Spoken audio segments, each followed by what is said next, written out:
Hey, did you miss us? We're back. It's Around the Basket, 15 minutes after the Chain Out podcast. Welcome to it.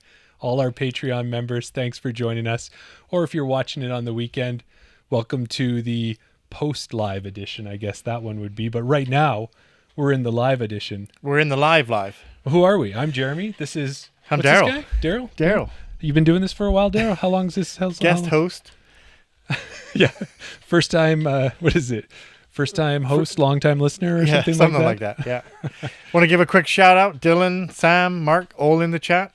Yeah. Welcome, guys. We encourage you to comment, get involved. Yeah, be interactive with us. Put it in there. We'll try to get your comments in when we can. We really want these Patreon episodes to be a good conversation, and we want to try and bring you some more disc golf news, and that's what we're going to do tonight. So this episode normally goes around. We used to say it starts at 8:30, but the Chain Out podcast, you never know. When we have a guest like we had tonight with Max, we could have, we had so much we could have asked him more, but we just wanted to make sure to keep it in a nice little bundle there. And you know what? I just want to touch on this real quickly. Okay. Back in season 1, we used to do 2-hour, 2.5, 3-hour episodes. Yes, we did. But apparently some people don't like listening to 2 or 3 hours of a podcast, even though live, I guess it can be a long episode. But when you listen to it back on audio, you listen to it for half an hour, you get out of the vehicle, you get back in, you hit play, you carry on. If you're listening on your, if you're listening on your phone as you're walking around the disc golf course, which I highly recommend. Yes. You can listen to it. So 3 hours is okay, but we kind of changed our format a little bit. We got it down to an hour, so we can have an hour chain out and an hour around the basket. Yes. Now an hour isn't enough to speak to our guests. I don't know what to do. Yeah, there's no winning, I don't think. No. But maybe what we'll have to do is when we're doing one of those A-tier recap shows, I don't know, this is just coming off the cuff now, is maybe we combine Chain Out and ATB that night just so that we make sure to cover it all. Or if we know there's going to be something where we're going to have multiple guests and we need that full one, we go back classic style for 1 week. Oh, there you go. Dylan, I'm in favor of the 3-hour podcasts. Well, we'll see. Tell the other person to do one. There you go. No names. Well, if you joined us last week, it was an epic episode. We had Kristen Swirls on and we talked about tournaments. And she, as a tournament director, she really told us, the finances and what the true cost is. Were you surprised by any of that? I mean, like I said, we talked about it in the episode that I was originally going to try and do the Discape disc as part of the Chain Out podcast. Which you're now doing, the Great Discape. Now doing the Great Discape as part of EDGA. Mm-hmm. So if you haven't seen it, sign up for the Great Discape. But then I'd spoken to Brock, president of EDGA, and he had kind of ran through and said, oh yeah, you need to pay this fee, you need to pay that fee, and then you have to pay this per person fee. So I kind of had an inkling of what the fees were, but then and Kristen just kind of elaborated on it even more and it really hit home when she said, I got this many people sign up, this much money, I have to pay this. There you go. There's my money all gone even before anybody's even signed up for the event. And even before anyone's thrown a disc, all the money's gone. Yeah, and I need a player's pack, and then all the extra stuff on top of that. The payouts for the pros, right? Yeah. So, it showed that you really need good sponsors to support you. It sounded like to have a good tournament or to have one that's so big and so high priced that you have the money available for everything you need to pay for. Yep. But and with our Patreon, we're now up to 18 members. That's 2 new members. Woo woo. And we'll get a shout out there to Kristen Swirls joining the Chain Link level for us. So thanks a lot, Kristen. Appreciate that. And then we're also at 348 subscribers on YouTube, which is only 2 more. And we'll be giving away that 350 subscriber prize pack, which has got a disc golf bag, a Dina Dyes Discs Brave, an Edga stamped pig, a goat towel, birdie beads, and a Chain Out mini to give away. What more do you need? And the other thing is... Put a couple of Discape discs in that and you got a full set. You do. And really, Daryl, when you look at it, we're stocking up the giveaway stuff. So even though we're almost at the 350 subscriber, we're already healthily getting ready for the next one after that. The 500, I'm guessing. Yeah. And that's all because of everything you guys are doing to support us. So keep it up. Please share the podcast with everybody and let's just keep growing this wonderful thing we got going. Hey? Absolutely. Yeah. Gives me something to do on a Wednesday. Yeah. Well, I figured what we'll do is we'll start here. Is I've got a section where we can start talking about that first Disc Golf Pro Tour event. And you guys are going to say, Disc Golf Pro Tour? Why are the Chain Out guys talking about that? Well, we had 4 Canadians down there. Convince me, Jeremy. That's why we're talking about it, because there was 4 Canadians down there. And to me, I don't think the coverage is quite there yet with Disc Golf Network, right? Because on Disc Golf Network, they have enough to cover the lead card and the chase card. And if you do something super exceptional, they'll catch the highlight. But that's about it. I'm always like to give credit where credit's due. I don't like to take someone's idea and then pass it off as my own. Okay. So Mark just pointed out in the chat that you forgot there's a red disc that we need to give away as well. The Hobson Heiser's Warship. Oh, yes. It's also in the 350 giveaway. And thank you to Mark, because I forgot that we put that just in. Mark gave that to us at Tundra Toss. Exactly, yeah. Which So was that's just added in there as well. past weekend. So it's not 2 discs in that giveaway. It's 3 discs. It's not. That's the 3rd disc. Yeah. So thank you very much, Mark, for that. We appreciate it. Yeah, and that one, he brought that all the way up from, he was down in Austin, Texas, and he picked that up down there. Yeah. So that's cool. Please continue. Oh, to continue. So yes, as I was trying to sell you why we were going to talk about the Disc Golf Pro Tour. Yeah. Because 4 Canadians are there. They're not getting the coverage, but PDGA Live has so much information, especially when it is a Disc Golf Pro Tour tournament. Yeah. They're recording the throws. They're giving us C1X. They're giving us a bunch of information. And then also the pros always want to have a good social media presence. Right. So there's a lot of coverage that, whether it's Chantel or Thomas, Rebecca, Sophia, that they're putting up after the fact. So I thought, why not chat about that a bit tonight? Okay. So we could do that. And before that, they started off that event with the All-Star event. And I don't know if you remember last year, but last year was like the whole putt competition and the longest drive competition. Yeah, it was the skills competition. Yeah, there was all of that. Yeah. Yeah. But they changed it this year, and I did some research on it. And what they did was they said, we'll take the top 12 players on the Disc Golf Pro Tour from last year on the FPO side and the MPO side, and we'll make the top 6 pick opposite partner from the bottom 6. Right. So the top 6 MPO get to pick from the bottom 6 FPO. Yes. And I think at this point here, we didn't have any Canadians in that part, but this is going to be Sophia's really her first tour, or first year fully on tour, I think, because she kind of picked it up at Portland when she really made her splash. Right. So I'm thinking that there's an opportunity for her to be on it next year. But yeah, so they did the event, and what it was just one round. They played 18 holes. Yeah. And the first 9 were best shot doubles. Yeah. And then the second 9 were alternate shot doubles. Okay. Is what they did. And they played it. They played the 18 holes. They get to the end. There's a 3-way tie for first place. Right. So you've got Isaac Robinson and Hannah Blomroos. Yeah. You got Anthony Barella and Paige Pierce. And you got Gannon Burr and Rebecca Cox.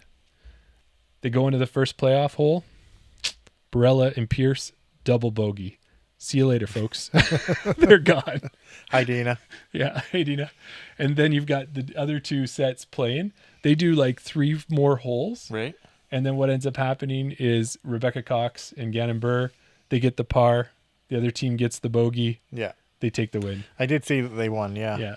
So I'm thinking, what are your thoughts on that, in the fact that as an all-star event, you've got so many different sports try to do it, whether it's the Major League Baseball, whether it's the NBA, NHL, and they try different formats because they want it to be fun for the fans, but they got to keep it interesting. Sometimes they want to make sure there's a competitive level to it. I think this is a pretty good format in my mind. I don't know, because it's a skills it's the all-star event. Yeah. It's not the skills competition, right? Like in NHL, they had the skills. In last year, they called it the skills. Mm-hmm. So you'd expect them to try and showcase their skills. And some of the skills that they have were putting and long throw and, approach shots and whatever else. In a doubles format, but only the top 12. Yeah, top 12 from each side. And they mixed it up because they also did it as a draft. So it I wasn't like that idea. I like the way that they mix it up that way, and you get one pick 12 or one pick 6 sort of thing. From alternate whichever way they wanted to do it. Is there enough? Do Do you think it was deep enough? Do you think they should have went to a higher number than No, 12? I think it's probably deep enough because I'm just trying to think: is there enough, not attention? What am I trying to say? Is there enough draw? Like, is it fun enough that someone's going to actually what benefit? Like, what do they win? They don't win anything. Well, there is they won that. the bragging rights. And they get a chance. Maybe you get to see some. Like, we don't see enough doubles, I don't think. Like, no, I'll agree that I think doubles is missing. And you and I were talking about it, that you were asking me if maybe we'd enter the doubles tournament that's coming up here in Edmonton as well. Yeah. And I'm thinking maybe there'll be a chain out team for that. Look out. Yeah. Look out, Edgar. That's all I'm saying. Well, as we're talking about the doubles about that, I did have a thought about it. Do you think we should put it out there that maybe we'll have everybody who can beat the chain out doubles team can get their name in for a draw or something, and we can give something away? Because I don't think many people are going to have a chance to beat us. You almost said that with a straight face there. Well, I don't know. Mark, Dylan, you guys have seen us play. We'd probably be unstoppable if we were playing a doubles match. I want to play doubles with you just because I don't think we've ever played doubles. We've talked about playing doubles in like a chain out Instagram live on a Sunday morning when we used to do that back in the summer, and hopefully we'll do a few more this year. Yes. I don't know. Yeah, I'm excited about the doubles format. I don't know. I think for me, because I don't have DGN, you don't have DGN either, right? No, not we really. Probably should. We're ones. a podcast about disc golf, but we're Canadian. Well, if the Canadians are going to be playing, right, then we're more apt to subscribe. It wasn't, as far as I know. I mean, maybe it was. Was the All-Star event covered on DGN? Yeah. Well, it's not put out on Jomez, which is where I get my you get your content. After... Yeah. I watched all the rounds, even though I know the scores. I'm trying to avoid them, but it's hard these days on social media. I do like to still consume. It's one thing to look at a scorecard and say, "Oh, you threw a 3 on that hole. You throw a 5. You threw a 2," but actually, a 2 on a par 3 can be a lot different than a 2 on a tricky dogleg blind par 3 sort of thing. So I like to watch the coverage. If they had the All-Star event put out on YouTube or somewhere, that might make me more inclined to watch it. Gotcha. Last year, I think they put out the clip. They put out clips of the All-Stars, of the All-Star Challenge or whatever it was called. But you don't get to see everything. No. You just get to see, and then Owen made 10 out of 10 putts. Right. Okay, but what did everybody else do? And what was the feel? And what was everything else? So I'd like to see more coverage of it. Okay. Well, there you go. So you don't mind the doubles format of the All-Star. You want to see more coverage of it. The 12 and 12 is good. But yeah, I think it's a good move all around. The long drive is probably the equivalent of the slam dunk competition in NBA or the speed competition in hockey. Who's the fastest skater, that type of thing. Right. But the doubles felt like a good competition, and you got to see some players play together who you might not normally see, but some of it made sense, right? Do you think like Barella picked Paige Pierce? Do you think it was, okay, well, we got to keep it Team Discraft or that type of thing? So yeah, I think 100%. I mean, that's, if you're picking first, you've got the pick of the bunch of who you're going to pick with, right? But then you get to a point where, okay, there's no more Discraft people left, or there's no more Lat 64 or MVP or whoever it might be. So then you're like, all right, well, I guess we're crossing manufacturers at this point. Well, maybe that was kind of, as Brody's always talking about, having a manufacturers cup, maybe start with a manufacturers doubles tournament or something like that, if that was maybe part of what he's been thinking. But that would be an interesting one. So yeah. Oh, another thing we should probably tell everybody, I don't know if you're okay with this, because these ones are a little bit more flexible, these episodes, but we want all of our people out there, you should probably flood Tour Life. Is that okay if I say that? Flood Tour Life. I was going to mention it on the regular episode, but it never came up. Let everybody know, yeah, if you're okay with it. So they haven't made a decision yet. I don't know if anybody listens to Tour Life, but they're looking for a podcast producer because Silas is now busy on Wednesdays. So I may have submitted my application to be a part of that. Yeah, well, every week I'm like, I haven't heard anything, so maybe he's already picked something. And then when I listen to the next podcast, the next Tour Life episode, it's, I've been so busy, I haven't looked at it yet. I've got 50 people to go through, applications. Yeah. So I'm like, oh, okay, well, maybe I've still got some time and I'll wait. And then the next week come by and I'm like, the episode's tonight. You know, they've picked somebody by now. Yeah. Oh, well, I've got 75 to 80 to go through now. We're going to get on it next week, and Silas is going to help me pick and everything like that. So, well, I heard the first one that he did without Silas, and it is, as you know, it's tough to manage the show like you do, and then to be asking the questions and stay in line with our outline and do all of that. But Brody struggled. I make this look very easy. much. Yeah, exactly. No, I'm just kidding. So as soon as I saw that, I was like, Daryl, you got to apply for that. So hopefully it's like Daryl, the Chain Out podcast co-host, producer of Tour Life. It's funny though, because you hear about it. You hear about actors and they're like, yeah, you know, I grew up in the Bronx. I'm an Italian by native, by ancestry and all that. And I went up for this acting part. The guy was from the Bronx. He was an Italian from the Bronx, and I didn't get it. They're looking for a producer of a live podcast. I kind of produce this episode. I do a disc golf podcast. Like, it's got my name written all over it. And you can level up their game. You can switch cameras. You can do all these things that maybe they don't already have. I don't know. I listen to theirs. I don't watch it. Right. Yeah. Yeah. So what Dylan mentioned he commented it on last night's episode, which I watched as well, Dylan. Yeah. Yeah. So what I would ask everybody is go out and flood Tour Life and say, yeah, you should check out that Chain Out guy, Daryl. He's pretty good, you know. Go to Brody and tag him on the post or whatever. Yeah. Tag Chain Out, tag Daryl at Chain Out. You betcha. So, okay, well, let's get back to it. So then the event was the first Disc Golf Pro Tour event, and that was the Supreme Flight Open.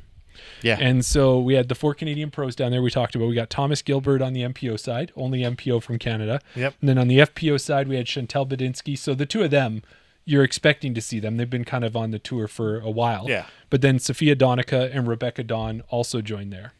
Now, I've got to see where I had my thing that I wanted to put. Yeah, so that was it. And it was just, I think when I had the title of it, I wanted to give you the title because here it is. The Discraft Supreme Flight Open presented by Florida's Adventure Coast. I just love how long the names are. Yeah, that's almost as bad as the World Flying Disc Federation's Tag Team World Championships or whatever it was.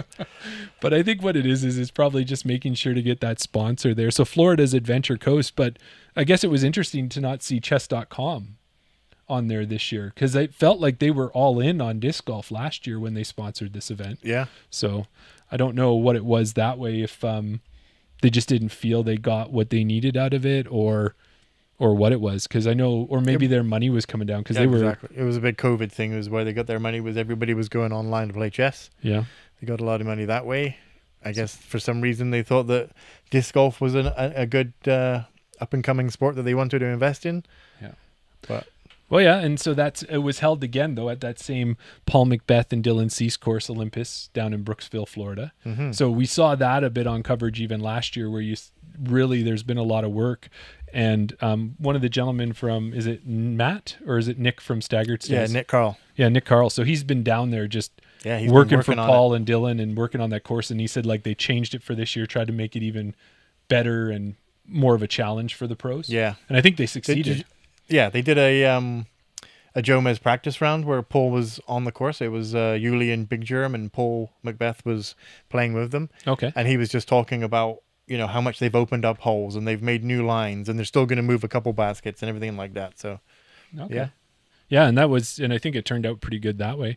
And I figure let's start with Thomas Gilbert, and I think we're going to see Sofia joining us soon. So when she does, we'll just jump in and bring her in if that's okay with you. Yeah. But if we start with Thomas, so where do I have him here? I was going to say he was the only one of the 4 who attended this event last year. So of the 4 Canadians that were there, he was the only one. Right. And last year he was tied for 7th after round 1. So started out pretty hot, right? Yeah. But second and third rounds were not so good and dropped to 70th from 7th in round 1. That was last year. Yeah. But 70th was still tied with Johnny McRae and Ezra Aderhold. So again, the field is so deep that we look at 70th and say, what's going on with that? But you still see these big names that are in that position. That's the thing, right? there's only a certain amount of cash spots. Mm-hmm. So if you've got more people than there are cash spots, some of that good talent is going to have a bad time, and they're going to force, they're going to end up going down the leaderboard. Yeah. Yeah. Yeah. So that put him +6 overall for the tournament last year. Okay. So like you look at that score and you're like +6 Yeah. was 70th place. How many tournaments have we been in where we've been higher than +6? And I don't think we've been in 70th place. No. So, but at that point it's still rated 996. Right. So it's all a matter of weighing everything out, right? So you're like, oh yeah, you had a horrible tournament. You're like, well, I don't know. That doesn't look like a horrible tournament. It's just the competition was that deep last year. Yeah. So this year, because I think last year, sorry to interrupt you Yeah. again, but I think last year Anthony Barella won, and I think it was -18 he won by. right. Or So now yeah. you're like 24 strokes difference. Yeah. And that's really what it is, because Yeah, you get those over the players 3 that are rounds. just so good. Yeah. And so with the changes of this year, I do think they probably, as much as you said, Paul said they opened up the course, I think they made it a bit harder. Yeah. Because this year, unfortunately, Thomas finished 92nd. Right. And he was +15 overall, and that was a 981 rated tournament. So you can see that even though he was still like 9 strokes higher than last year, the rating difference for the tournament wasn't that much difference. So, Yeah. but it looked like it was just, you look at his scorecard, it was just too many bogeys. Do you know who he was tied with? On that one, I don't think he was tied with anybody, was he? Or what was he? I didn't look who was above or below him, but I can find that out for you. yeah. Well, I did look at his stats though. Right. And I saw that he was really excelling on C1X, like over the tournament overall. Mm-hmm. In his putting, he made 2.1 strokes up over the field just based on his putting. So I have him down as 89th. Oh, is it 89th? Is that, are you on round 3? Let me just go to round 3. As you take a look there. No, he was 92nd. Yeah. And so there's names that I didn't really know there around. Yeah. I mean, yeah. 92nd. Mm-hmm. That's when, like you said, last year he was tied for, what was he tied for last year? 70th. 70th. And he was with Ezra Aderhold and Johnny McRae. Mm-hmm. You think, well, that's good company to be in at 70th. Mm-hmm. But then when you look at 92nd and Tyler Wozniak, Landon Brooks, Trevor Crow, Daniel Plath. Well, I'm wondering too, is that you get Zach a lot Nash at 87th is the next name that I would know. that you'd recognize. Well, Yeah. I'm thinking maybe some of these players too are new players coming in, and the way we're seeing that young players who enter the Pro Tour, they've got pretty big arms, and they've been like, a lot of people started playing later in life and then they became pros, and you've got these players now who are playing right from when they're young. Their dads and mums are introducing them to the sport, and they just develop so quickly. That's what you see with all new sports, right? Yeah. You look at MMA, it used to be you were good at karate, you were good at judo, you were good at wrestling. That's what you were good at. Mm-hmm. Now, anybody breaking into the sport is coming in at 12, 13. They're learning jiu-jitsu. They're learning all the different disciplines, so that when they come in, they're so well-rounded. Right. And it's the same now. Like you said, all these new guys are coming in. They've been practicing. They've got big arms. They know they don't know about nutrition and exercise and everything else that goes with it. Yeah. No, that's true for sure. And it was, so you look at him, he had a great C1X stats. He was looking good there, but it was his fairway hits were where the problem was. And then he wasn't converting the scrambling after that. And it's funny because that is even by his own admission. Last year, at the beginning of last year, he had Chris Clemens on his YouTube channel talking about not going OB because Chris had one of the lowest OB rate rank stats. Yeah. And Thomas was struggling with that high OB rate, and he just wanted to know, what can I do to, he's always trying to go for that big arm because that's what we know Thomas has. Mm-hmm. But it looks like he still hasn't quite fixed that part of his game. Well, and that's it, right? Like, he has an amazing distance throw that we'd all want, and I think it's just measuring it and trying to focus it. And we talked about it, is the further you throw, if you're throwing on an angle of any line, the further you go out, the further left, the further right it goes. Yeah. So it's almost like trying to, do you throw a 350 straight shot versus throwing a 451 that's going to go off the fairway and into the OB. Yeah, exactly. Yeah. But that was kind of what was going on with Thomas there. But it's also crazy to think with Thomas is that he goes to nationals last year, and he plays with Max and Casey and a lot of top elite level pros like we know in Canada. Yeah. And he beats them by 9 strokes. Yeah. So I've said to, yeah. like, it's crazy just how competitive that pro tour is. I've said that to you before. Like when we play, we go around our local dink and dunk. We get a fairly good score. Mm-hmm. Then we go and we play up against Riley and Gatsky and all these players, and they just trounce us. Yeah. Then you go to Spring Run or River City Cup. Casey and Noah come, and they just beat those guys out of the water, right? So it's like taking it up that next level. Yeah. Then you get Casey going down on the pro tour, and even Thomas, or maybe even Casey going to nationals and Thomas beating them by 9. Yeah. Then Thomas goes down to the pro tour, and he ends up 92nd. Like that just It's shows you just it's that next level levels. up. And then we spoke to Max earlier, where he said that he was doing pretty well at the Portland Open, playing with Paul Macbeth. And Paul was just on that next level so it's just every step you go, there's always somebody that's just like, wow, okay. Always another rung on the ladder you can climb. Yeah. Right. You're to never get to the top. Exactly. But I guess that's a little bit about Thomas, but probably a good time to talk about Sofia maybe? Oh, I think so. Yeah. Well, maybe in about 2 minutes. Oh, okay. Sounds good. You can give her an introduction. That's fine. Yeah. Well, what we've got too is so we had Thomas Gilbert there and then we had Sofia. So we're super excited. Yeah. For Around the Basket tonight to have Canada's highest rated FPO player join us from Victoria, BC, and sponsored by Innova Discs. Let's welcome Sofia Donnecke to Around the Basket. Hi, Hey, guys. hey, Sophia, how are you doing? Great. I'm just gonna fit in the frame here. There we go. There you go. Yeah. How are you it's guys? great. Doing fantastic. Yeah, we just talked a little earlier tonight with Max Rogitnik and had a great conversation with your Team Canada teammate there, and we're so excited to have you on with us. Yeah, I'm glad we could all work it out for tonight. That's great. Yeah. Yeah. We had a bit of a conversation a little bit earlier. Well, I say a little bit of a conversation, a bit of a back and forth on Instagram.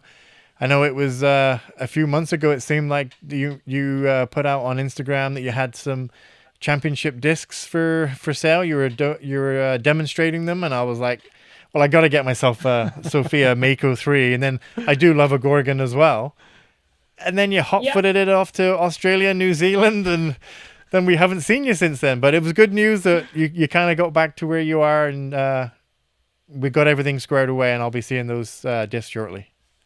Exactly. Yeah. Thanks for supporting me. Yeah, I got the boxes. The box of discs arrived, and I was leaving like the next day Right. for California, and then going straight to New Zealand. So I was like, oh, but I can't not post about them. So I posted about them, and now I have this huge list of people. I'm almost through it. That was my goal because I'm only home for like a week. So trying to get everything sorted, and then maybe I'll post again with what's left, or kind of go to some local stuff, and I'll have a couple left, so that's good. But yeah, they look pretty good. I've got here's one. There you go. Oh, with the rainbow Canadian stamp. Nationals, yeah. I don't even know what that is. A Gorgon. Yeah, lots of fun molds. I threw a bunch on the tour, and they're great. Yeah. Nice. I guess that's a good problem to have, that you have a big long list to go through. That means that you're selling these discs good. So that's, yeah. Yeah. Yeah. So a big shout out to Innova for those. Yeah. And did you just get back from Florida? Did you just like in the last couple of days, or when did you come in? Yeah, I got back last night at like 9:00 p.m. So. Oh. So I've have been you just ripping through everything. So did you just pretty all much my get things. home and sleep and throw the laundry in, all of that type of thing? Yeah, actually, I need to change it. It's been in the washer all day, but I've just been like, I had a dentist appointment. I had all this stuff. I'm trying to get all this stuff done today. I might pop up to Smith Lake Farm and get some planing up there while I'm here. Nice. But yeah, basically trying to get as much done at home while I can before I'm off to Austin in a week and a half. Okay. So how does that work for you on the tour? I mean, obviously it depends on how many stops you're doing and things like that. But if you're away for a week or 2 weeks, are you trying to sort out all your admin and whatever else you can on the trip while you're there? Or are you saving it up knowing that you're coming back and then it all gets sorted out when you get back home? It depends on the tasks. Like I'll tutor on the road, or handle some emails on the road. But then, yeah, like I try and get a lot of productive days when I'm home, Right. just to sort of, when you're traveling, there's just like, you want to hang out with people, you want to have a good time, you don't want to be stressed about other things. So, especially when you're prepping for a tournament, you just want to kind of practice, you want to explore the area, enjoy the trip. So, Yeah. and yeah, when I'm home, I also need to plan the rest of my year and the travel for the rest of my year before I go to Right. Austin. So, yeah, it's kind of like, okay, I've needed this because I came back from New Zealand and haven't really had a chance to plan anything. I just planned Florida when I got back from New Zealand. I was like, I got to go to Florida. I got to do this event. I can't not do it. Yeah. So, yeah, it's been busy, but good. So does that mean that we'll see an advertisement soon for an administrative assistant position to Sofia Donnecke to kind of help you out with that work? Honestly, yeah. If someone could, handle all that stuff for me, that would be awesome. Because I just want to play disc golf and ride my bike, and yeah, that'd be sweet. Well, I Keep an think eye out on LinkedIn or something, I guess. Yeah. There we go. Mark's thinking exactly the same thing. yeah, we do know that Joe Henderson was doing that for Paige Pierce, and I don't know if she still is, but that's so she's got the skill set, so maybe she can do more than help more than one player. I don't know. Yeah. Yeah. Okay, well maybe I'll hit up Joe or find another Joe. Yeah, there you go. Yeah. Awesome. So we've been talking about the Supreme Flight Open before we brought you on, and it took place over this past weekend, and that's your first tournament, Pro Tour tournament event of the year since coming back from New Zealand. How did it go from your perspective? Like, were you nervous for that first Disc Golf Pro Tour event of the year? Were you excited? A little bit of both, or? Definitely a little bit of both. I felt pretty confident knowing I had a mini season, not even a mini season. I had a really solid season under my belt, so I kind of knew what to expect for my game. And the main thing was the course was a tiny bit harder than most of the courses in New Zealand. So that was really fun. I loved the course. But yeah, no, it was a great experience, the first Pro Tour event of the year. But honestly, I was really glad to have had a few events under my belt. Yeah, to not be coming in cold, to actually, not having that Canadian winter off season that the rest of us have had, where you haven't had a chance to throw on a dry tee pad like you were playing in New Zealand and getting that full experience, right? Yeah, I would say I think my game gained about 30 rating points over the course of the New Zealand trip. Wow. Just looking at my events and like my level of play, like my first New Zealand event I actually won, and it wasn't bad. I think everyone was pretty rusty, but I mean, what felt like a good round was probably about 30 rating points below what feels like a good round at this point, at least. Yeah. So I definitely know that trip was a really great way to warm up for this season. Yeah. Well, maybe before we go back to Supreme Flight, because you're talking about New Zealand, let's stick on that. Is you were down there, and the tour was just the 4 events, right? Is that kind of what it was? Was the 4 main tournaments? Yeah. So it was basically, the first event was January 10th or one of the first weekends in January. And yeah, it was awesome. 4 events over 5 weeks, compact but not short, and not like, it never felt like hard work. We were just having a great time between events. And the last event, there was 2 courses to learn, but they were really close together, and honestly both really fun. So yeah, no, it was honestly, I was the best it wasn't a last minute choice to go. I decided to go in December, I think. So like pretty short notice for like a New Zealand trip, but for me, not that short notice. But, yeah, if I plan my travel better in advance, maybe I'd save a lot of money. But there you go. Just another reason why you need a planner. Yeah. Yeah. Yeah. What the last plane tickets first class? I guess that's how I'm flying. That's what I'm taking. Yeah. So when did you come back from? Because it seemed like you just came back from Australia, and then you were right back down to New Zealand again. Like, what was? It seemed like you almost didn't have an off season because you were just continually playing. Yeah, I don't even know when I got back from Australia. I think it was this November, December, and then Christmas at home, and then left for New Year's in California with my partner's family, and then flew straight to New Zealand. So Okay. yeah, I've been home for like maybe a couple weeks Yeah. in the last like several months. So yeah, no, I got back from New Zealand. Oh my gosh, I can't do the dates right now. No, that's okay. We won't tax you with those questions.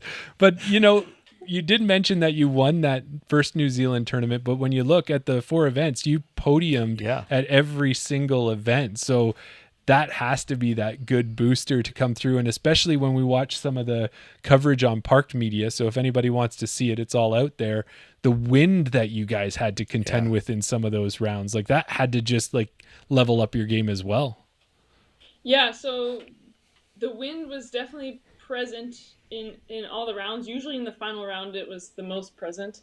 And I think, honestly, I don't know how, but I just had made some good choices in the wind. I had a couple events where I learned a lot about playing in the wind, especially when I was down in Arizona and playing at the Vegas Challenge, even though it wasn't that windy last year. Yeah. But I just sort of have spent more time in the past year thinking about what wind does to discs, and I had a good selection of overstable discs to choose from, and just I felt like I had really good control over the nose angle on my backhand throws, which is extremely important in the wind. And I had the versatility to go between a backhand or a sidearm approach to sort of keep the wind on the direction, on the side of the disc that I wanted it to be. Yeah. So that was great. And yeah, all the rounds were filmed, and having been on the podium or on lead card for most of my rounds, most of my tournament rounds in New Zealand are on the Go Throw YouTube channel. And the commentary, Juliana did an amazing job, and Nate and Henry. So yeah, it's really awesome to have that footage on there as well. Yeah. Of all the beautiful courses we got to play. Yeah. It's probably like asking an actor if they ever watch a movie back that they were in. I mean, obviously you're not going to get form tips or something like that maybe, but do you ever go and watch your rounds back? Yeah, I usually do, especially sometimes I'll scrub through quickly or just sort of like Just to the best bits. yeah, I'll go back and look, and sometimes I can see whether I'm holding tension in my pot or my throw is looking tense or what I was doing well, and just to sometimes see where my disc lands, and sometimes it's cool to see or hear what the commentators have to say about what I'm doing, especially Juliana. Yeah. Yes. Who's such a legend. Yeah. It was amazing to play with her so much over the season. Yeah. So, yeah, I definitely watch it back. That's cool. Well, we'd heard a little bit with the commentating as well, it's kind of cool that you've got this legend playing with you. And then I believe you have a couple JK discs in your bag as well that you play with, do you? Yeah, I use the JK putters. I'm playing around a little bit with my putter. I was using the Bullfrog at the last event in Florida, just to play with depth, to see whether I have better contacts with my fingers and the flight plate. But yeah, for the most part, I was putting with JKs the whole trip. Okay. So it was kind of cool. I forgot, I meant to get her to sign one of my putters on the top. Yeah. Right. But I kept just not getting her to do it. So maybe next time I see her, I'll run her putter. So what do you think about zeros? I like the zeros. I don't like the sloped top. I like a flatter top for my thumb to sit on. Yeah. So that's what I've been liking the Bullfrogs for. I've got a couple Colts I might try, but it's either I'll go back to the JKs but I'm really liking how the Bullfrogs feel. I'm still figuring out their flight on longer putts, but but in practice they've been feeling really great, and now it's just a matter of tournaments. I was in Florida, it was a little bit humid, so I was struggling a little bit with grip, just a little sticky. So maybe incorporating some chalk or something too. Right. But yeah. Gotcha. But yeah, the JKs are amazing. Sometimes I wonder if they're a little too deep for my hands, so it's hard for me to get the pop off my fingers. Right. So if they could make like a mini AVR for me, not that my hands are small, but like, Yeah. So there'll be the JK AVR right now, and then give it a little bit of time. There'll be the SD AVR after that, and there you go. Yeah. But I find it awesome too is that you're talking about wanting to get Juliana Corver's autograph on your disc and have her sign it, and then we're all chasing for yours now. Do you realize kind of how you've elevated your game in such a short period of time that like now people know who you are, they're seeing you, they're recognizing you, they want your autograph? Has that been easy for you to adjust to, or is that still kind of surreal? I think I just assume everyone's just trying to be nice.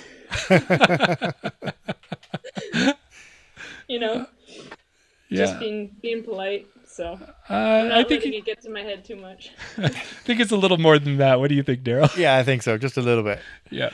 One thing I wanted to bring up while we're talking about discs. Oh, sorry, I'm standing on my headphones. I know the answer to this, but we had it written down before. Was your Eagle L that you took down with you, and I mentioned about it, and you said you lost it somewhere in New Zealand. Mm-hmm. Did you just take one with you? Okay, so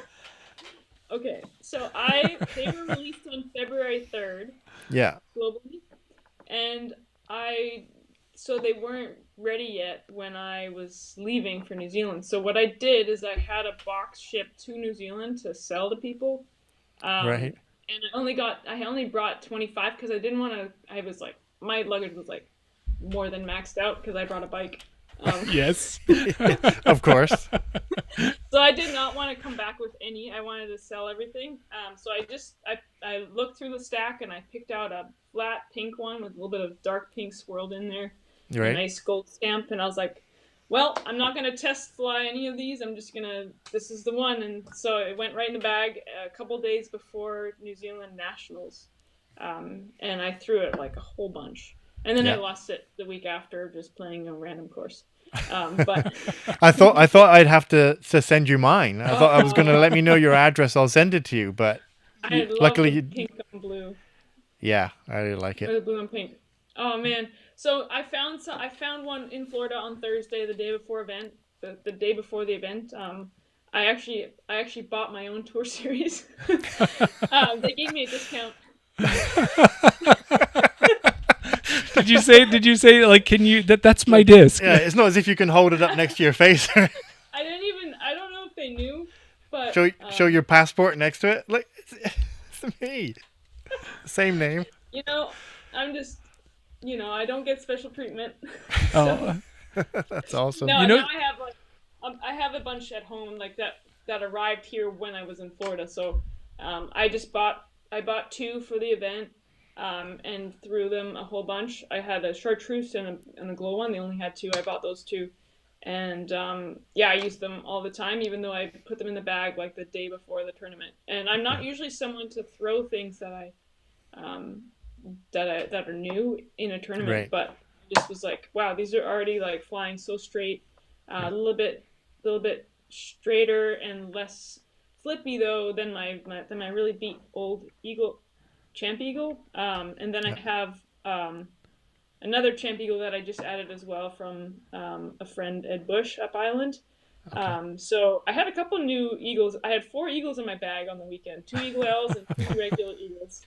There you go. That's awesome. Well, I'm thinking the next time you head to a store and you have to buy your own disc, just ask them about, what do you think about this player? Are they any good? Should I buy this disc? Like. So then you were saying you'll Hopefully. Find out if they were really being nice or what they know, right? Yeah, exactly. Yeah, exactly. So Dylan in the chat said, they saw the bag shuffle on Goose's vlog. Oh, nice. And then, sorry, go ahead. No, you go ahead. Okay. And then another guy, Mark here, wants to know, what's your go-to throwing putter? You mentioned about JK AVRs. So the JKs, they fly really nice. I just don't trust myself to release them consistently because of the rim shape, right. And my hand shape. So I just, in the tournament, I go with the AVR3. It's a bit more overstable, the star one. And then in practice, I'll throw the XT one for flippier lines. But when it comes to tournament time, I kind of stable up, and then my only miss can be like not committing enough for the most part. So yeah, my Evelina Proto Glow AVR3s are tournament putter. So if you watch on coverage, I've got this like white putter with a pink middle. Okay. That's my approach disc. And if I don't commit, it'll fade early, and so I like think about my shot, and it works every time. So yeah, that's my throwing putter. Awesome. And yeah, we have a pretty good relationship usually.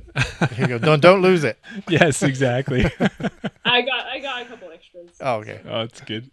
Well, we'll say too, it's just on the Supreme Flight. What we want to say is congrats on the tied for 11th, getting in the cash, starting the tournament off well. You're tied there with Raven Klein and Paige Pierce, shooting above your rating. Like, it's just got to be such a good start. And Daryl and I have been talking, last year you'd see Thomas and Chantel on a lot of Pro Tour events, but now we've got you added in there. We've got Rebecca added in. Was there any moment maybe on the weekend, did all four of you get together for a picture or anything, or is it still... No, we gotta start doing a better job of that, like just doing a little Canadian practice round or something, filming it or something. That'd be really fun. We'd love that. I played a couple holes with Rebecca during one of the practice rounds, and so that's the first time I got to meet her, and she's super awesome. She had a really solid weekend. Just I think a couple of holes that blew up, but other than that, she would have been right up, up on Chase third card. Yeah. So that's really exciting. I think there's a really cool year ahead. I'm not sure what her season's looking like. And then, I saw Chantel and Thomas as well. So, we need to do a better job getting together and, sending some pics back for people back home. Yeah.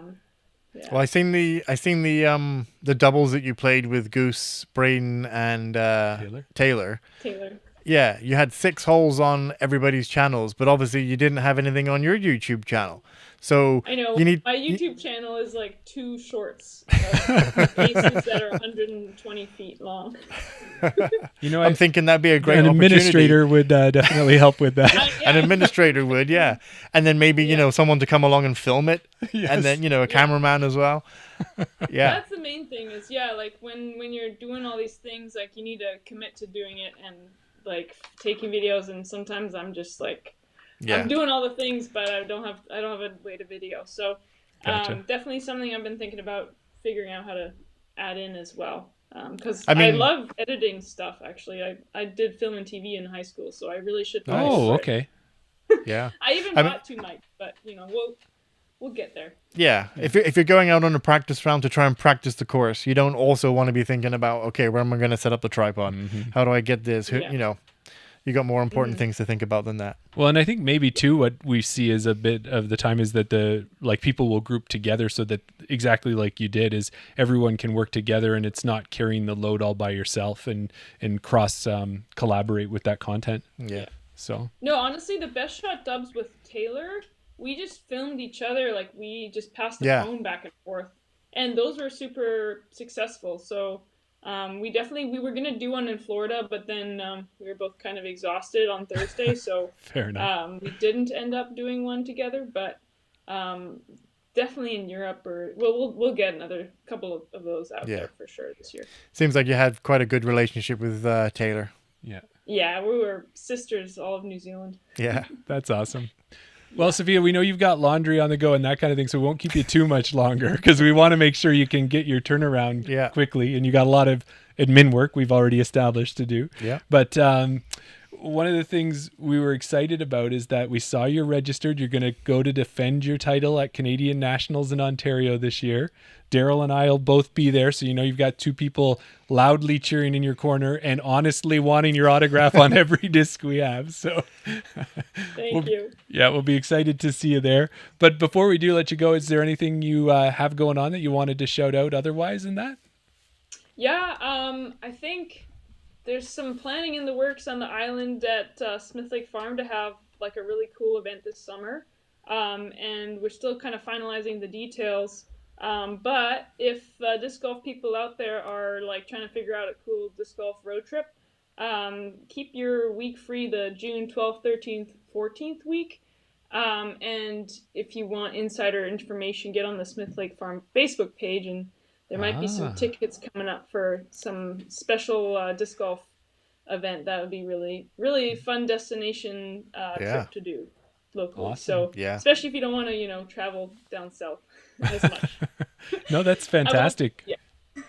Well, Yeah. all the pictures we Absolutely. see of Smith Lake I was Farms, just it gonna just say, looks like an gorgeous. amazing place to play Yeah. and to stay and just spend some time in the outdoors for sure. Yeah, the surrounding area has also got lots of fun activities for families and biking and hiking. So yeah, that's all I'll say. But yeah, keep your ears peeled for something cool coming in. I'm excited. Okay. Yeah. Yeah, well, we're excited to watch you play this year. And obviously, we're doing our Canadian A-tier wrap-up shows that we did last year. And we know you're going to be on top podium. So before you know it, we'll be talking to you again. So Yeah, I'll see you guys soon. Thank you so much for giving me a break from all my chores. you're welcome. No worries. Have a good one. Good night. See ya. Thanks, Sophia. Oh, man.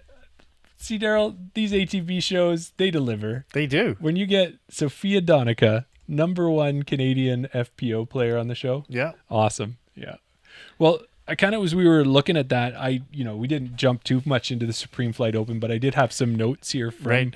what she had. And one of the things I was looking at that we didn't ask her, but when we talk to people and you say, what would your dream card look like if you could put together your card? You hear other podcasts ask that question and things like that.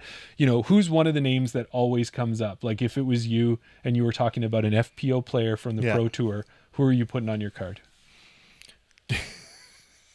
Well, I would say Sophia. Sophia, yeah. So obviously. Sophia, and then after Sophia, Chantel. and after Chantel and Rebecca. So you got one more spot left.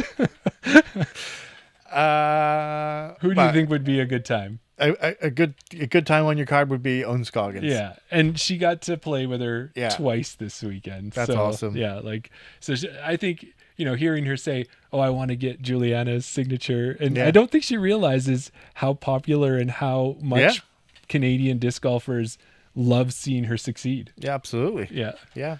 I mean, I think it's one of those things, right? Nobody ever wants to be, oh yeah, I'm a big deal. Yeah, yeah. You always want to play it humble and be like, yeah. But that's part of the reason that makes you someone that people want to like, is because you don't have that attitude, right? And she certainly doesn't. That's Absolutely. for sure. All right, well, let's keep rolling here. So then Chantel Badinsky's there. Her tournament, she started out strong. Yeah. Had a +3 going on in round 1 and got on the highlight reel for the DGN coverage. I don't know that you saw that, did you? I think I saw that, yeah. Yeah, because she ended up getting a turkey of 3 birdies on holes 9, 10, 11. So great start. But what is it about a disc golf tournament? It's not one round. Exactly. 3 rounds. It's 3 rounds. And it got tougher after that because she finished with a +21, which tied her for 33rd overall with Deanne Carey. Right. 926 rated tournament, which was just under her rating. So again, like we were talking about, Thomas, is that you have this tournament that on the surface, if you're just looking at the position, doesn't look the best. Right. But when you compare it to your rating or you compare it to what the round was rated, all those different things, they're actually pretty good rounds. Yeah, no, exactly. Yeah. But unfortunately, just missing, not just missing, but she did miss out on the cash. Mm-hmm. Yeah, she did miss out. So, and her stats overall looked pretty good. So I got to think she's pretty happy with the start to her season. Yeah. And she's doing pretty much the first set of tournaments. So she's going to be heading down to Waco next weekend. So if you are looking to watch disc golf, keep an eye for her. I think the best thing to do, again, is to watch their social media. Chantel does a lot with the Miss Frisbee's channel and Chris Hefser and everything else. So the two of them will be there and you'll be able to see that coverage. And I know that one of those tournaments used to be sponsored by Prodigy. And because I think last year what happened was she went down and she was on the first card. She was. Yeah, she was on the feature card, right? Yeah.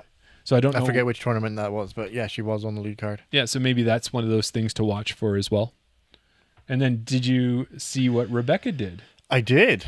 Rebecca had like Sophia was saying, Rebecca had a really good tournament if you take the whole weekend as a whole. Yeah, so if you take 18, what is it? 18, 36, 54 holes is what the tournament was. Yeah. So how many holes did she have a good weekend on? 52. She had 52 good holes. Yes. But unfortunately, I mean, credit where credit's due. Mm-hmm. Like, when I want to bring it up. I do. I want you to bring it up. Go for it. I'm going to grab my drink and listen. Well, what I'll say is something happened at Falcon's Flight. We don't need to bring it up. But the very next hole, and for the rest of the round, like my game was like, oh, I don't care anymore. Like, I'm done. I'm just throwing this disc. It wasn't going anywhere it wanted to go. Mm-hmm. But Rebecca, on the first round, she was playing really well. She was just shooting par golf, which is amazing for if you can do that down course. there. Yeah, absolutely. Par golf, she had a bogey on 12, and then she came to hole 17. Yeah. And now, did you see what hole 17 and hole 18 looked like? What their kind of layout was? Because I'm not too sure.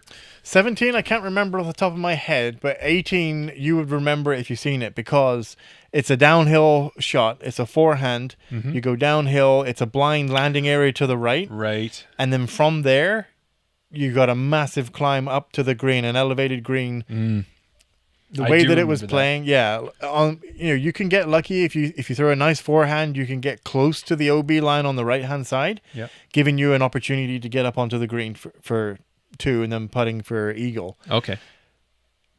If you release early, if you're throwing forehand, if you release early, you're straight OB off the tee. You advance to the drop zone.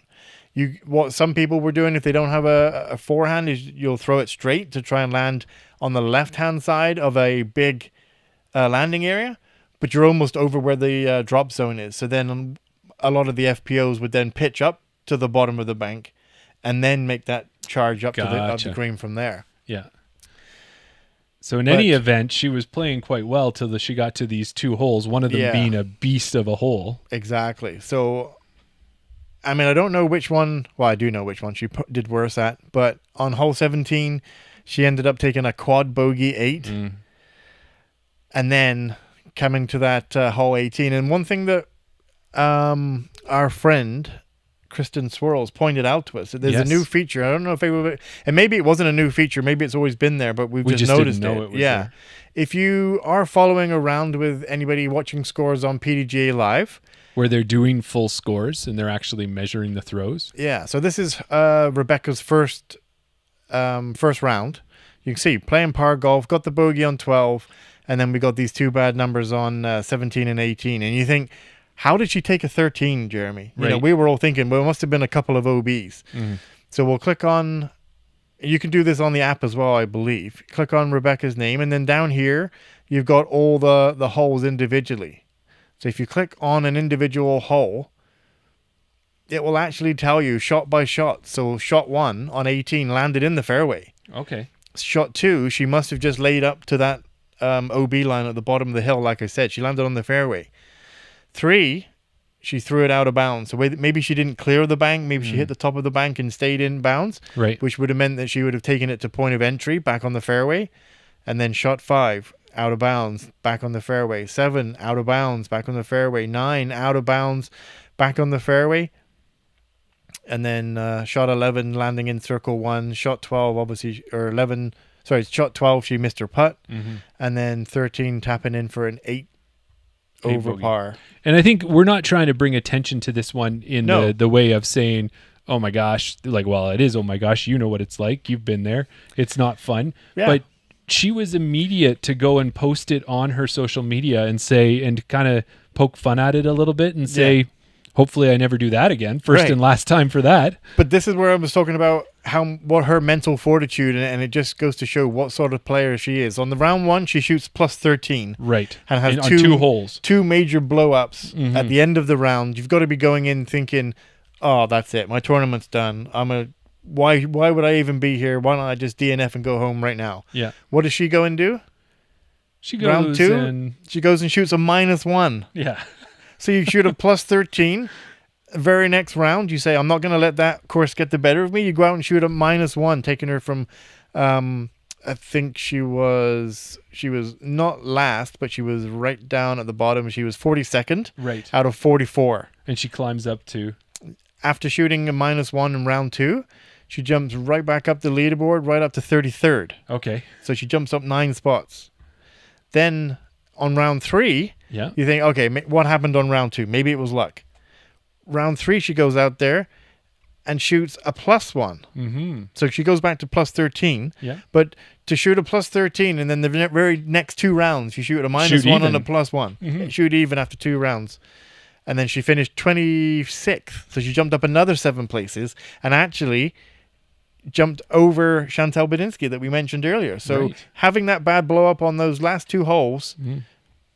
bouncing back like that, jumping right up the leaderboard, narrowly missing cash by 3 strokes. Well, and the thing that's amazing for her about that too is that she just it was posted up there on social media that she just had her birthday and she just turned 17. So you've got a 17-year-old player going and playing on the Disc Golf Pro Tour under the bright lights of all that and the pressure of playing on these types of tournaments, have a blow-up hole, but have that mental fortitude that you said to just come around and turn it around. Like, she's going to have a great season because she's so well prepared. And I think you kind of mentioned it. Mm-hmm. She had what did she have? She had an 8 and a 8 and a 15. Yeah. So that was 8. So she was 12 strokes over on those 2 holes. Mm-hmm.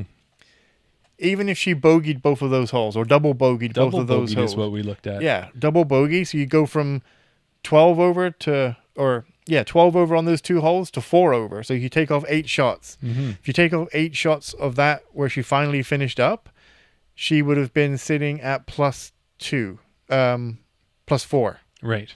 Can I do math? If you're doing +9. Well, I had it that she was going to be right after Sofia. She would have been tied 13 if she double bogeyed those holes. Right. Instead of doing that was the math I did earlier. Sure. But like tied 13, she's in the cash. So there is all good to take out of a tournament that you would normally look at and say, oh, that wasn't good. She turned it into good. Absolutely. So, and I'm excited because I think because she's still in school. Yeah. But she is doing a bit of this swing that's on those first events. So she's going to be down at Waco as well with Chantal. Nice. So it'll be a good spot to watch her. So we're going to have all 4 Canadians back down there again? No, Thomas won't be down for that one. He's going to take a break. And then Sofia, I think she also has a break too before she heads back down. But obviously, like when we Did just she talked say she was going down there? She is going down, but I don't think she's going to Waco. She's going to Austin or whichever event it is. So, and as we could see, she's got a couple things to do. Yeah. So. But is there anything else about that tournament that you were thinking or that you wanted to cover? No, not that I can think of. Yeah, it's a good start to the season, at least Canadian wise. Yeah, I expect it. It's always kind of funny to see Paul Macbeth playing it because it's like his course. Yeah, you think, dude, you just go out there all year round and start playing. Thanks for tuning in, Mark. We'll see you next time. Yep. If you're going out there, any downtime you've got, if you're going home, you're going out there to play this course, surely you know every line. You cut down the trees or you ordered someone to cut down the trees. Yes. Like ordered Nick to. Yeah, exactly. So, no, it's good. And I think, starting in Florida just makes sense too for the start of the season. Start somewhere warm, work your way up and that. So they're getting better with it. But I'm excited. I want to see more of that Canadian content. So it would be great, as we were saying with Sofia, is that if they can record some of it, and I want to reach out to her and, of course, share it with us. We'll reshare it. We'll post it. We'll tag everybody. Like, I think if she needed help or Chantel's got Chris doing it. But like if Rebecca or Sofia needed help or Thomas wanted a little extra help, we can help them with that too. Just send us your stuff and we'll put it out there. And by... Us. And by we, I've got nothing else to do. You're gonna have 10 jobs by the time I'm done. Yeah. Hey, as long as they come with some greenbacks, then that's okay. There you go. Well, that's all right. So that was what I wanted to talk about. And then we've been sitting on a product to review that Brendan has given us, and we've had it for quite a while. And this is where it gets to Around the Basket After Dark. So we've got this cool Halo product that we've got. Do you want to pull them out? Down without falling off my chair. And remember, we got to talk about it enough that if anyone happened to listen to this one day, they could know what we're doing. Yeah, absolutely. So we're going to be reviewing the Halo discinthedark.com Halo Red. Yes. So what it is, it's a plastic disc it's a kind of almost like a see-through plastic disc with a light, an ultraviolet light built into the rim. But it's one of those ones where the light kind of shines into the plastic almost. When you turn it on, it doesn't just light up the rim; it actually lights up the whole center of the disc as well. Yeah, and it's got a little bit of a handle on it. It's got a switch to turn it on and off, USB charge. Yeah, the handle is where the battery goes, because you do charge it up via USB. Yeah. And then once you charge it up, you disconnect it, you put it in your bag, and then it's good for the, I think I've heard people say they get a couple of rounds out of it, a couple of days out of one charge. And it also comes with, as you've got in your hand there, it comes with a remote control as well. So what you can do is you put the idea I imagine behind it is you put the Halo Red in your bag, put your discs beside it, and then before, as you're walking up the fairway to get to your next shot, just give the clicker a couple of clicks and it automatically turns it on. So it's charging it up as you're walking. Okay. And the good thing about it is timed. So there's no hassle of leaving it on and having the battery run out. It'll only come on for 5 to 10 seconds, charge up your disc, and then you can push the button again and recharge it again if you like, but it's always going to have an automatic off feature. Yeah. And one of the things that Daryl and I wanted to do is we played around with it a little bit, but if we're going to review anything for you guys, we don't want it to sound too canned or anything. We're going to obviously give you the details about it, but we have not done a lot of testing with it. So we wanted to test it with you live, and then that way, if it's good, we'll say it's good. If it's not good, we'll tell you it's not good. There you go. Yeah. And like you said, we were given these by Brendan at BR. Yep. Just thought we would verify that. So it's getting a little bit dark. Yeah, Okay, Brendan. I think you want to turn that one on. Okay, I'll turn that one on. And I'll turn this one off. Okay. So we just turned off the light. Okay. Yeah, it really is ATB After Dark. I love it. I think the camera tries to get as much light as it can, right? Yeah. But why don't you, we'll see how these kind of light up. So what we do, we're just going to give our buttons a click. And you can see that they light up, and then after, like I say, 5 to 10 seconds, they just turn themselves off. So if you keep them in the bag. And what I did was I took a bunch of my discs. So I've got some MVP Axiom glow discs, including the new Big Germ Tempo. Yeah. And then I've also got a Color Glow Innova, that Chris Hartman one that I got. So I've got the Color Glow Sofia Eagle L. So if you can imagine that this, as the people are watching, if you imagine this is in your bag, you could have it upright. But for this purpose, I'm just going to I'm laying it down. And I'm just going to hit my button. You're putting yours inside your bag? I'm putting mine in my bag. I've got a little messenger bag with all my discs, and I put it in front of the Tempo so we can see that glow, because people might want to see what that looks like. Yeah, absolutely. So when you do that, I'm going to also, when you're ready, I'll turn off the light, and then it'll be dark. Yeah, okay. So what I like to do is I like to charge it up one side. I mean, that you might not be able to do this if you're walking around carrying it in your bag. You might have to switch your positions and things like that. But I like to charge it up on one side, turn it over, and then charge it up on the other side just a couple times just to give it a good charge. Okay. And you can go ahead and turn off that blue light. And then for the people that are watching, like this is the Proto Glow Eagle L. Like, I mean, the only light that we have right now is the light off our monitors. Yeah, off our laptops and the monitor that's in front of us. So we got 3 monitors that are lighting, and that's it. And I'm going to hit mine now, and I'm going to charge it. So I've got it in the messenger bag in front of the Tempo. Yeah. So I've only got it on one side. I'm going to give it 3 goes. Yeah. And then we'll see, because I don't even know what the Tempo glow looks like. Yeah. Grab another disc as we're talking. Okay, 3rd time I'm going. It's lighting up. Okay, it's turned off. And then this is what this is what the Tempo looks like, and I don't know if the glow really comes out. Did you have that right beside the... Yeah, I had it right in front, so it doesn't really show much. So that was one of the things about these glow Tempos, was that it's a really cool idea, and I'm thinking it looks like, when I can look at it away from the camera here, the glow looks pretty cool. Yeah. But you're never going to be able to just throw that in a field and find it. It's more of a gimmick, but it's a cool gimmick. I like it. Yeah. Yeah. So for people that don't know, the Tempo has the glow flakes in it. Yes, that's it, like a metallic glow flake. So what are you lighting up this time? This time I'm going to light up a Gorgon. So I've given it 1 charge. I'm giving it a 2 charge. I'm going to flip it over and do one on the other side. Dylan in the chat said that this seems like it's a lot easier than flashlights. Yes, and I agree, because you don't have to pull it out and run it around while you're standing there or walking. And also too, like did you build yourself a glow bag? I did. I had a toaster. is what they call them. Oh, is it that, Yeah, is that yeah. what they call them? Yeah, Okay, because when so you put the LEDs on, it looks like a toaster. So I just lit up the Gorgon. glow Gorgon here, and I'm just gonna hold up the Eagle L, which I charged up a minute ago, and like it is. I don't know if it's the different plastic because they're both proto glow, and I know I charged one up and then let one drain out, sort of thing. But that Gorgon is so super bright compared to what the Eagle is. But Well, in the last, I did create a bag. I took some insulate, silver reflective, the type of material that they put around heat vents and stuff like that. Coated the inside of a bag. Yeah. Got some UV LEDs off of Amazon. Put them in, kind of taped them into the inside of the bag, all different angles.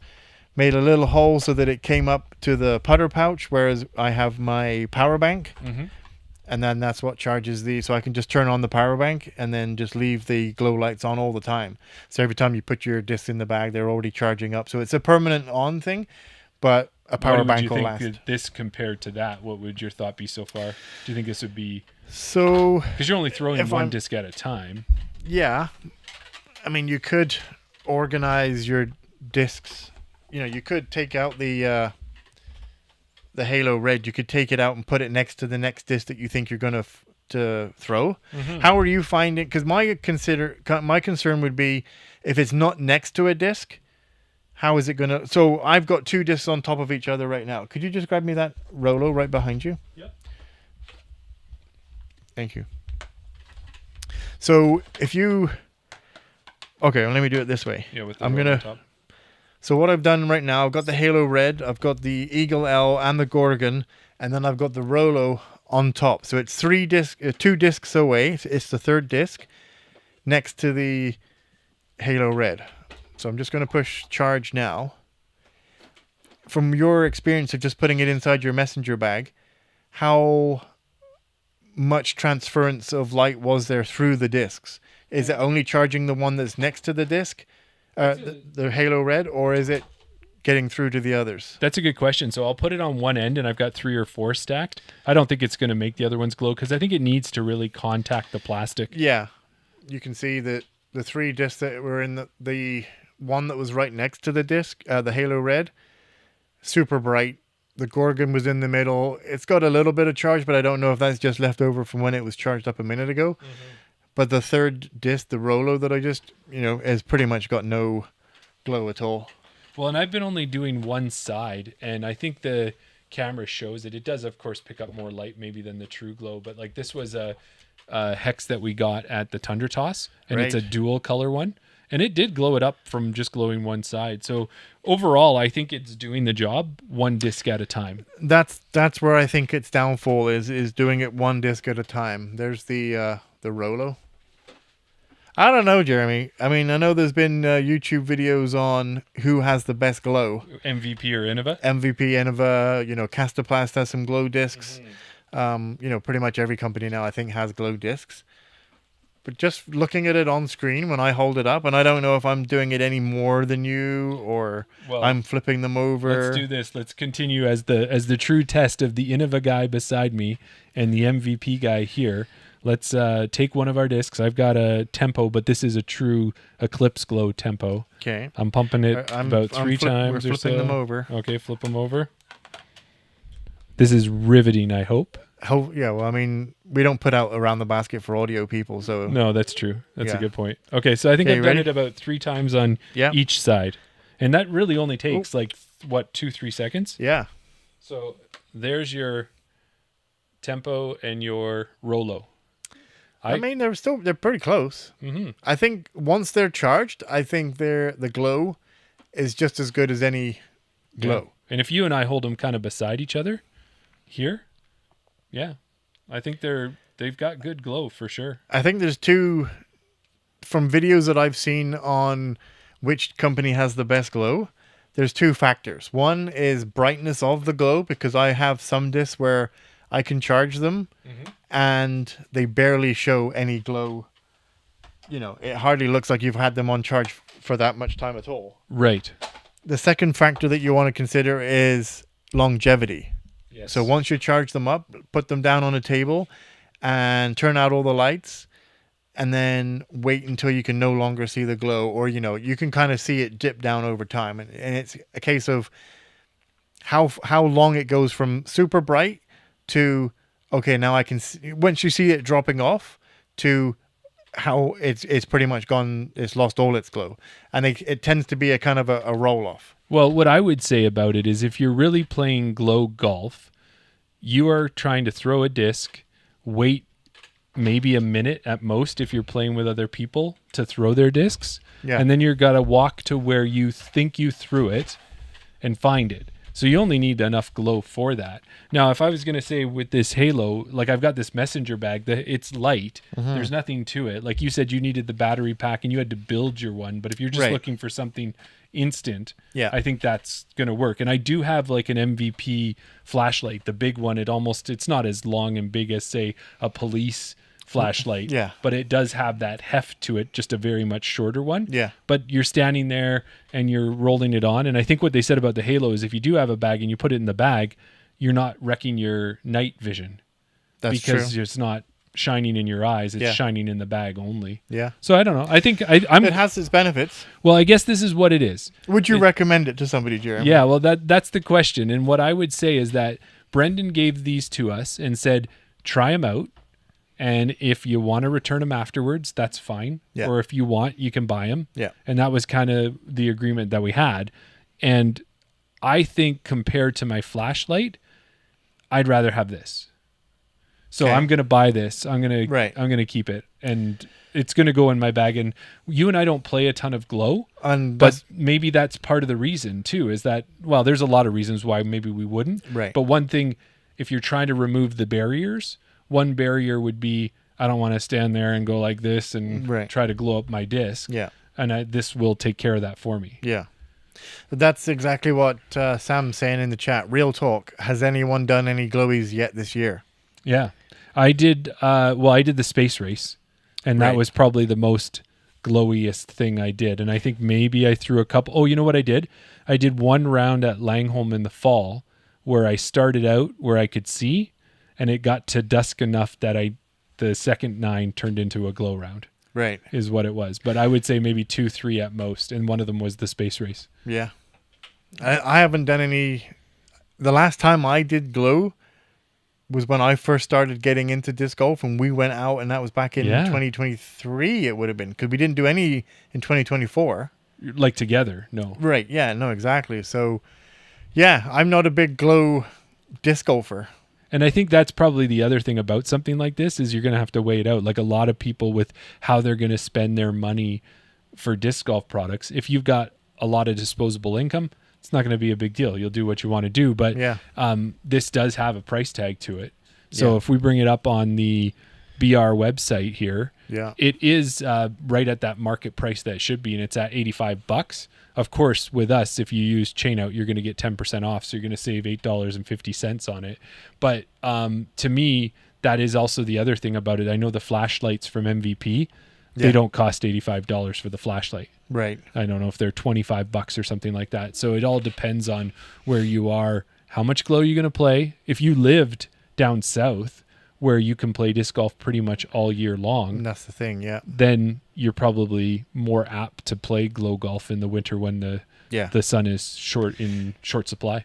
And I have said that to you before, is that by the time it gets dark enough for us to play glow golf, it's almost winter. It's too cold, or the snow is already on the ground. So there's a very short, limited time that we can actually play. I mean, you could play it in the snow. I don't know if would you trust? Well, I don't know that I'd want to play glow in the snow, because the glow discs are going to blend in. You might not find them to spring. Like, I don't think they're going to glow through the snow. That's what I was going to say. Do you think they would glow under the snow? No. Even with this, Oh, and I don't think it matters what you did to it. You'd have to put a flashlight, attach it to it or something like that. So I don't think that part would work as well. But I will say this, is I am going to buy mine. So I'll have one on me.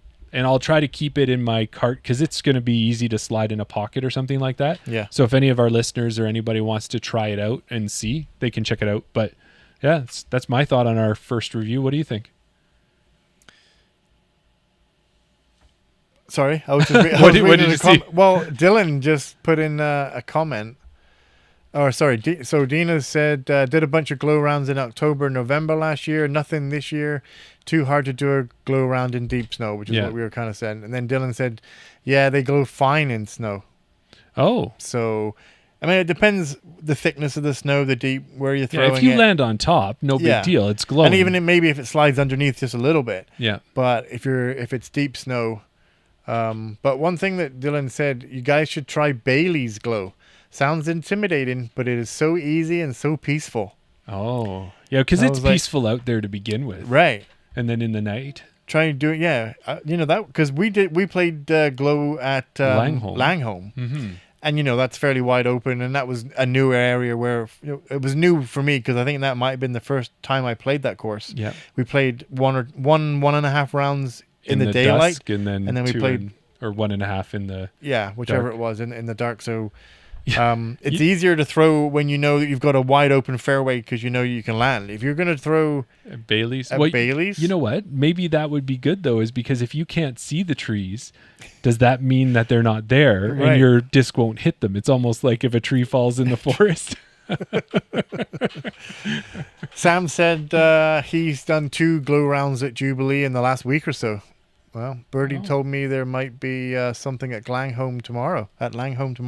Interesting. Yeah. Okay, well, keep us posted on that. Send us a message. Send me a text. And then Dylan said you just have to know where you throw, and the discs stick out like sore thumbs in the snow. So there you go. Cool. Well, thanks for that extra comments, guys, because that really helps us. And I, you know what I'm kind of excited for? I want to be. You know what? Another reason I want it is because we're going to go to nationals, and there's going to be that Glow Wombat Challenge. Right. And I'll use it for that. I'm excited because I think I've noticed that you and the Wombat himself have been striking up a bit of a relationship there. So I think that maybe it'll be a good chance for us to meet him as well. And if you've been following along with our social media, go to our Instagram. Jeff Panis, the Innova Wombat, always comes on once a week, I think, and does a bit of an Instagram live. I've been lucky enough that I've been able to catch him when he's been on. He asks a couple questions or asks 4 questions. I've, been in the chat. I've asked him questions. The most recent one, he asked for, he put out the sticker on his reels, fill out the, ask me a question sort of thing. He made a video about it afterwards, and excited that he knows our name, Jeremy. Yes, he knows who we are. That's awesome. The other thing that I did, Daryl, was when we've been working on our guest schedule and we're coming out of off season here, so we're going to be talking to more pros, but we're still going to mix in, like we said, other people. Yeah. One of the ones was when we were talking to Tobin Isaac, who is an amazing guy out of Ontario, played a ton of rounds last year, now holds the record for most Canadian rounds in a year, sanctioned rounds. We got his towel. He had mentioned... You got it, yeah. Yeah, so I got a towel, yeah. He had mentioned that Brixton Disc Golf, he knows that guy, and he saw when we opened up the pack, and he had mentioned that, hey, you should reach out to Ryan and have him on the show, and maybe we could get Thomas, because Thomas apparently is into that. We tried to make that happen, but I think lately with Ryan at Brixton is probably... He's got these brand new owners. There's probably a lot happening with the company, but hopefully we can get him on. But I got the next best thing. So our other buddy, Miles Ladder from Miles of Discs, he was on Canadian Disc Golf Hub, which all of you will know. You can buy and sell your discs on there, but he wanted to try something new, and he put some mystery Brixton disc golf packs on there. I seen And him. then it was you could pick which mystery pack you wanted to get. And I think what happened before is, when I got those other packs, they were XL packs, so I don't think they really qualify for the special cards. I think you have to buy like the boxed set of cards, because then you might get the special ones. Yeah. So that's what these were. So you were picking 1, 2, 3, 4, 5. So I bought one of those. Okay. He mailed it out to me. I figured it would be for you and me. So we can kind of look at these cards. If you want, we can go first one's yours, next one's mine, however you want to do it. But I thought we couldn't get Brixton on yet, but maybe we do a mail call and open up our Miles Ladder, Miles of Discs. Miles of Disc mystery pack Brixton cards. Yeah, exactly. Nice. Okay, so are Okay. you ready? I'm going to Yeah. pull out the Well, first card. you bought them. Okay. You make the decision. You want to go first or second? I will be the guy to say you get the first card. Okay. Okay, so we're looking at this. We're going to show you these guys. We'll talk a little bit about it. Hopefully this is entertaining Are for you picking front or back? from the front here. from the front. Closest to me. Closest to you. Okay. Yeah. And the other thing too is that any of our listeners who are listening tonight, if you see a card here that you really got your eye on, let me know. Maybe we can make it head your way. We'll see. Yeah. Okay. Cool. So first card that's going to Daryl is Luke Sampson. Luke Sampson. I don't know how we're going to get these to show up, but I don't know if we can do much with that. But Luke Sampson, it No. looks like a standard card. Here you go. It's number 101 from 2023. Cool. Thank you, Jeremy. Okay. My first card is we have Matty O. Matty O. Nice. There you go. And a beanie. Yeah, and it's not the same card because this one's got a green background instead of a black background. Yeah. Well, and like I said, these are mine right now, but if you see one of mine, I'm not going to speak for Daryl's that you're interested Well, in. they're let all me know. yours, so. No, we're doing it this way. Okay, here comes the next one. Okay. Here comes yours. One Paul Ulibarri. Oh! Yeah. So, when you work I like that one. for Brody and Yuli, Yeah. you'll Just be able send to get to it him. signed. Yeah, exactly. Yeah, that is going to be awesome. Okay, mine is Randon Lotta. It looks, I don't know Randon Lotta, but he's got He's a an cool up-and-comer. look. Look at his, Yeah. Innova player. what do you call that hat? Is that a pork pie hat or something? Newsies. Like Newsies hat? Yeah, okay. I have that hat. Oh, well, there you go. Yeah. So we can maybe do some trades after. Roll Tide, said Sam. Yeah. Yeah. Okay, here comes Daryl's next one is, You're looking now. You're well, I'm picking them pulling them out and looking Okay. as I pull them out so I can read them. Cynthia Ricciotti. Yeah, Ricciotti. Ricciardo. Yeah, there you Ricciotti. go. So that one's Yeah. yours. Cool. So I'm just going left, right. Oh, yeah. Who did you get? I got one Paul Macbeth. Oh, I think that might be a little bit of sought after. Yeah, if somebody, the other thing too, if Tim Plamondon's watching this at any point, I still owe you your Nate Sexton card and Yeah. I still have it. So Sam- don't think I forgot. I just haven't remembered when I've seen you. Yeah. Sam wants to put it out there. He was going to say dibs on any West Side pros, and you pulled a Matty O. Okay, Matt, you know what, Sam? We can talk. I will bring Matty O with me. Okay, next one. This one's yours. Yeah. Got one Carter Aarons, another young up-and-comer. Yeah.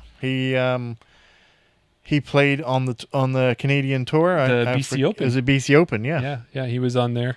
Okay, mine is actually in a piece of plastic. Oh, that Jeremy. So this is an Andrew Miranda rookie showcase card that Miles decided to put into a plastic Rookie protector. card. Yeah, rookie card. I know nothing about collecting cards, but But I know they apparently always that's say good. rookie cards are good. Yeah. Yeah. Okay, so up comes your next one. One James Conrad. Oh yeah, that will go very nicely. It's too far away. I can't grab it. I have my. Oh, and I have one left, but it's also in plastic. That's the last card in Okay. here. And this is Remember the Name, Zach Arlinghouse. Wow, So that's get another one in plastic. 2 in plastic, I like this. This and is it just happened to be that Jeremy pulled the. I'm just kidding. Yeah. Well, that's awesome. So this Matty O one, I think, is going to get into the hands of Sam. So we'll see you with that one. I'll save that for you. And yeah, I like the idea of the cards, and Yeah. it just brings me back to my youth Yeah. of collecting cards. And we talked about Teenage Mutant Ninja Turtles, Marvel, all that stuff the last time. Yeah, I don't know what I But- did with my other cards. I should put them You have all your in. Chantel one up with the. Well, the Chantel one's not going anywhere. Yeah. But I had the other ones that you pulled out for me. Oh, I okay. have them around here somewhere. I just can't see them. We'll get them. Yeah. So, Miles, Those are cool. thank you to you. We thought that was a great idea that you did, and it was something new because Canadian Disc Golf Hub, a great place to get used discs and to try new discs and things like that. Is that going to be my boss? Yeah, that's going Kind to be, of. well, your co-boss, Co-boss. Yeah. Paul Ulibarri. So that's kind of all I had for the show tonight. I don't know if there was much more that you had to think about or to talk about. I don't think so. I think you covered everything to the previous event. The Canadians on tour. Oh, one thing I do want to cover, Mm-hmm. and I'm just going to put it out there now because the date is going to come around faster than we think. Yes. Fantasy League. Oh, yeah. we need to start talking about it. I've done some preparation work on it. It's going to be a little bit different this year than last year. Oh. Going to have a lot more points that are available. Okay. I don't want to spoil anything just yet because I'm still ironing things out. We're going to be doing double point major. Double point major, sweet. Yeah. So we're going to have. So would that be nationals? Is the double point major? We're going to have okay. Major nationals will be the major. And what about? Is there going to be a way for our listeners to participate this year? I'm still working on it. Okay. Yeah. So, but maybe it's exclusive for Patreon members to participate in. Yeah. I don't know. We'll have to talk about that. Maybe I could speak to Dylan because Dylan knows how to create websites, and I don't know if I don't know. Find out how much it costs to run a website, and then we can do something, or maybe even somewhere where people can enter their teams enter their teams, and then we can do like a running total and things like that. But I don't know, something along those lines. It was good having a guest on and just having to work out the points for 3 people. If we could get some way of doing it for the guests and things, or our chat as well. Well, my initial thoughts is I really did like the way that we picked, and that the 3 people on, you, me, and the guests, that main portion of it, we could not choose the same player. But I think if we were going to bring the Patreon members in, it would give them a bit of advantage, and I don't have a problem with that, is that they could choose whoever they wanted. So they wouldn't have someone taken away from them, but that would be a different type of competition maybe from what we're doing. Just want to say this is my thing. Yeah, I know it's your thing. I'm just giving you some ideas to consider. That's all. One thing that I'm going to do is it's going to be 6 players total. Whenever possible, it'll be 3 MPO, 3 FPO. If lack of depth in the FPO, the difference will be made up of the MPO. Oh. So it could be 4 MPO, 2 FPO. Right. Or it could be 5 MPO and just that 1 FPO that we've had in the past before. So last year we had to cut it short, but you're going to make sure that we always have 6 players. We're always going to have 6 players. If there was a really deep, like MP40 field or something, what would you think about something like that? Well, that could be a possibility, because one of the other things that I was going to do, and we were going to rotate it. I'm giving you all my things away now. These are just... Well, but this is exciting for the people who listen to Patreon. These are ideas. I don't know which one I'm settling on, but one thing I was going to do was every week you had to have... So maybe the 6 MPO, FPO, but also have a 7th. Okay. A rotating amateur pick. Oh, that's awesome. So we were going to do on a rotating. So one week will be like an MA40. So I could pick, like, not MA40, but that would be me. But if it was like MA1, oh no, because I think Dylan plays MPO. But if it was like MA3, MA4, I could pick Sam. You could pick Sam. Yep. So yeah, MA40, FA3, MA1, MA50. Oh, I love it. I'm getting excited. I don't know about you guys, but I'm already getting excited. And the first one's going to be here before you know it. That's why, we need to get considering. So we got 11. Actually, first 2. 1, 2, 3. We've got 11, right? 11, 14. 14 8 tiers. Oh, and 2 of them on the first day. Up a bit on my sheet. Yeah, 14 8 tiers. Yeah, I'm excited to get back into it again. If you want to do it again this year. I do want to do it. I'm excited for it. I hope we can. We had a very great success rate of getting the winners and the TDs on. Yeah. I think it's really important to get somebody from the tournament side on, because that tells us a lot about it. And maybe we can change. I think, we really focused a lot on like almost the blow by blow of the rounds. But like in this conversation we just had with Sofia, we didn't do that. And that was an amazing conversation. So I think it's maybe we take that opportunity to see how they felt about the event, maybe throw out a couple stats, and maybe we don't even have to throw that out when they're on. We just kind of talk about that afterwards. But yeah. Good enough. Well, that's Around the Basket, and we hope you enjoyed it. And are we going to do kind of what we do with Chain Out? Do you want to do one of those? What do we do with Chain Out? Well, if you had this halo red in your... How do we normally end the Around the Baskets? We usually get the guests to join us in it. We don't have a guest, right? So, just me and you. Yeah. So I'm thinking if you get that halo red, right, and you're out at Bailey's, and I think a great hole to maybe try would be hole 4, going to that island that's right with the trees on the back of it. Yeah. You take something like my Glow Range or your glow, maybe not a glow range. I'm going to need a glow hex. That range isn't going to get there. I was just thinking, what are you going to say for me? And you got your glow rock, your color glow rock or something like that. Maybe I'll lend you my Chris Hartman one. I'll take my Proto Glow Rolo? T-Bird. T-Bird. Jen Allen T-Bird. All right. So we're going to light those up Yeah. with my disc halo that I've got.